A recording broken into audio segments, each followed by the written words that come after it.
বান্ধবী যখন নিজে লিপস্টিক পরে। বেশি লিপস্টিক নষ্ট করা যাবে না, একটু কাছিয়ে কাছিয়ে রেখে দিই যাতে অল্প করে ব্যবহার করতে পারি। এবার ঠোঁটের নিচে একটু ডট ডট দিয়ে নিই, ঠোঁটের উপরেও একটু ডট ডট দিয়ে নিই, ব্যাস।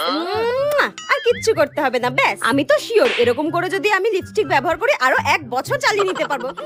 আর বান্ধবী যখন অন্য লিপস্টিক পরে। শোন না, তোর লিপস্টিকটা আমাকে একটু পরতে দিবি রে? আমি না বাড়ি থেকে লিপস্টিক পরে আসতেই ভুলে গেছি। তোর লিপস্টিকটা একটু পরতে দে না রে। ঠিক আছে পর, কিন্তু টেপি এটা না একটু অল্প করে পরিস, এটা না আমাকে ও দিয়েছে। এই নে ধর। হ্যাঁ থ্যাংক ইউ রে।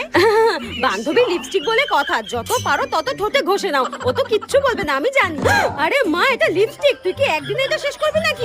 আর কিছু বললেও আমার কোনো যায় আসে না, আমি তো ঠোঁটে ভরে ভরে ঘষে নিয়েছি। তুই যদি আমার বন্ধু না হতিস না, আমি তোকে মেরেই ফেলতাম। এইভাবে থোবরায় লিপস্টিক কে ঘষে ভাই?